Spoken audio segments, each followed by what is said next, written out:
శ్రీకాళహస్తి నియోజకవర్గ పరిధిలో రేణిగుంటలో వైఎస్ఆర్ విగ్రహాన్ని ఆవిష్కరించారు ఎమ్మెల్యే బిఎఫ్ మధుసూదన్ రెడ్డి. ప్రస్తుతం మనతో మాట్లాడడానికి రేణిగుంట మండలం యువజన అధ్యక్షులు పురుషోత్తం రెడ్డి మనకు అందుబాటులో ఉన్నారు. ప్రధానంగా ఎన్నికలు సమీపిస్తున్న నేపథ్యంలో శ్రీకాళహస్తి నియోజకవర్గంలో కొన్ని అవాస్తవాలను తెరపైకి తీసుకొచ్చే ప్రయత్నం చేస్తూ ఉన్నారు టీడీపీ నేతలు, ఇటు జనసేన పార్టీ నేతలు. ఏ విధంగా చూడాలంటారు? ఖచ్చితంగా అన్న, మీరు చెప్పినట్టు అవాస్తవాలే.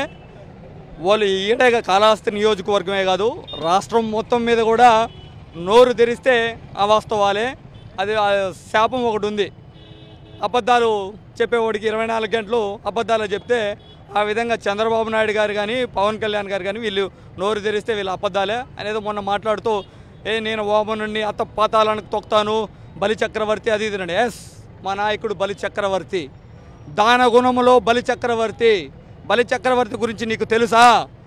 వామనుడు 3 అడుగులు అడిగితే కూడా ఆడిన మాట తప్పకూడదనే ఉద్దేశంతో తన 3 అడుగుల నేల కోసం శుక్రాచార్యులు వద్దు అంట కూడా నేను మాట ఇచ్చాను, ఖచ్చితంగా అది నెరవేర్తిస్తాను అని బలి చక్రవర్తి తన దాన గుణం చూపించాడు.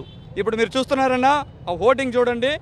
ఈ రేణిగుంట మండలంలో పరిధిలోని ప్రతి పేదవాడికి సుమారు సంక్షేమ పథకాల ద్వారా 400 కోట్ల రూపాయలు పెన్షన్ల రూపంలో, విద్యా దీవెన, వసతి దీవెన, అమ్మఒడి ఈ రూపంలో వెళ్ళాయి. అదేవిధంగా అభివృద్ధి కార్యక్రమాల్లో నాడు నేడు చూడండి, మీరు వెళ్ళి బడులు రూపురేఖలు ఈరోజు ఎలా మారాయో. ఐబీ సిలబస్ తీసుకొని వచ్చి ఈరోజు రాష్ట్ర ప్రభుత్వం పెడుతోంది. ప్రతి ఒక్క స్కూల్లో దగ్గర మండలంలో సుమారు 60 కోట్ల రూపాయలతో నాడు నేడు భవనాలు, ఆరోగ్య కేంద్రాలు, రైతు భరోసా కేంద్రాలు, ఇన్ని అభివృద్ధి చేస్తూ ఉన్నాడు. కేవలం జగన్మోహన్ రెడ్డి పరిపాలించిన కాలం మనం చూసినట్లయితే 2019 జూన్లో ప్రమాణ స్వీకారం చేస్తే 2020 మార్చిలో కరోనా ప్రారంభమైంది. పక్కింట్లో వాడు పక్కింట్లోకి కూడా పోలేదు. కనీసం తల్లి చనిపోతే బిడ్డ బోలా, బిడ్డ చనిపోతే తల్లి బోలా. కంపెనీలు రాలేదంటే ఎట్లా వస్తాయన్న కంపెనీలు? 3 సంవత్సరాల కాలంలోనే ఆయన ఇన్ని పథకాలు తీసుకొని వచ్చి ఎస్ నేను డైరెక్ట్గా పేద ప్రజలకే ఇస్తాను. మీరు చెక్ చేసుకోవచ్చు. ఈ లక్షల కోట్లు ఈరోజు డైరెక్ట్ వాళ్ళ అకౌంట్లోనే పడింది. మధ్యవర్తి అనేవాడు లేకుండా ఈరోజు ప్రతి ఒక్కడికి పథకం అందింది. ఎలిజిబుల్ ఉండే ప్రతి ఒక్కడికి సంక్షేమ పథకం వెళ్ళింది. అదే ఆయన అడుగుతున్నాడు ఈరోజు, చిటికేసి చెప్తున్నాడు, నేను మంచి చేసుంటే నా వల్ల మీకు కానీ మీ కుటుంబానికి మంచి జరిగి ఉంటే నన్ను ఆశీర్వదించండి, నా పక్క నిలబడండి. ఈరోజు అన్ని పార్టీలు ఏకమవుతున్నాయి. అది ఆ విషయం చంద్రబాబు నాయుడుకి తెలుసు, పవన్ కళ్యాణ్కి తెలుసు. ఆయనే ఒప్పుకున్నాడు పవన్ కళ్యాణ్, మనం ఒంటరిగా పోతే మనం ఏమీ చేయలేము అని అంటున్నాడు. అతను చెప్పినట్టు 175 సీట్లలో కనీసం సగం సీట్లు పవన్ కళ్యాణ్కి వెళ్ళాలి. ఎందుకు వెళ్ళేదన్నా? 24 ఇచ్చేసి మిగతా 60 సీట్లు ఎందుకు లేదు? 60 × 30 దగ్గర సుమారు 1800 కోట్లు చేతులు మారినాయి. క్లియర్. మీరు అయ్యా జనసేన నాయకులు మీరు ఇన్ని రోజులు తిరిగారు. 2011 నుండి ఈరోజు మా పార్టీ కూడా 2011లోనే జగన్ గారు పెట్టారు, ఆయన 2011లోనే పెట్టాడు. ఇంకా ఎన్ని రోజులు మీరు అంటారు కదా, ఇంకా ఎన్ని రోజులు? మరి ఎన్ని రోజులు సార్? మీ వయసు ఎంత సార్? ఇంకెప్పుడు సార్ మీ నాయకులను కాపాడేది?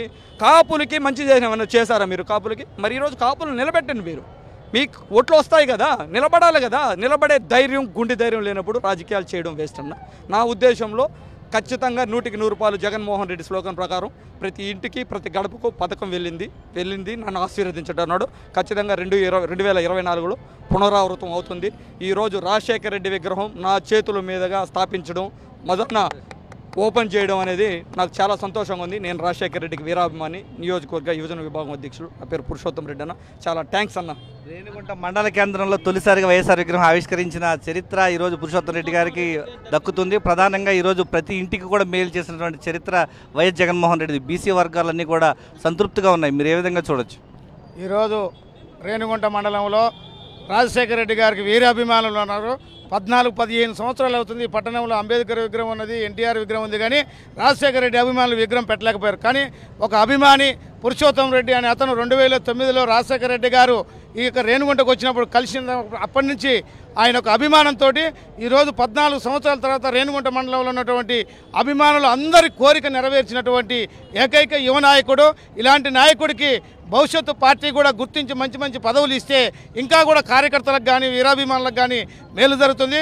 అదేవిధంగా చిత్తూరు జిల్లాలో, ఉమ్మడి చిత్తూరు జిల్లాలో బీసీలకు సీట్లు ఇవ్వలేదని చెప్పని ప్రచారం చేస్తున్నారు. కానీ ఈరోజు కాళహస్తి నియోజకవర్గంలో ఎమ్మెల్సీ డాక్టర్ సిపాయి సుబ్రహ్మణ్యం గారికి ఇచ్చారు.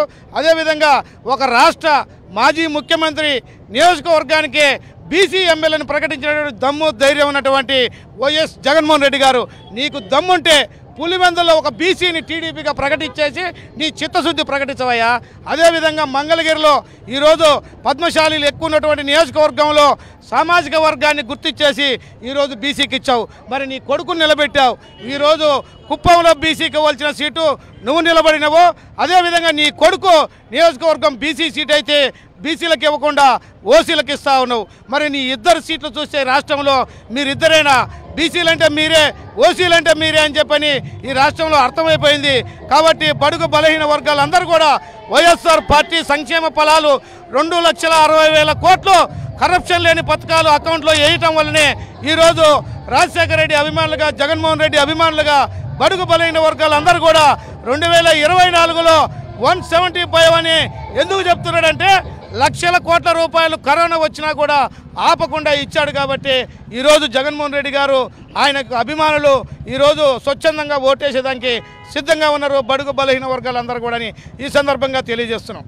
ఎన్నికలు వస్తున్న నేపథ్యంలో బీసీ వర్గాలు, అణగారిన వర్గాలన్నీ కూడా ఈరోజు వైఎస్ఆర్ కాంగ్రెస్ పార్టీకి వెన్నుదన్నుగా నిలుస్తున్నాయంటున్నారు శ్రీకాళహస్తి నియోజకవర్గంలో బీసీ నాయకులు. ప్రధానంగా రేణిగుంట మండల కేంద్రంలో వైఎస్ఆర్ విగ్రహం ఏర్పాటు చేసుకున్న శుభ సందర్భంగా బీసీ వర్గాలు, ఎస్సీ, ఎస్టీ అన్ని వర్గాలు కూడా పెద్ద ఎత్తున సంబరాలు జరుపుకుంటున్నటువంటి పరిస్థితి ఇక్కడ కనిపిస్తూ ఉంది.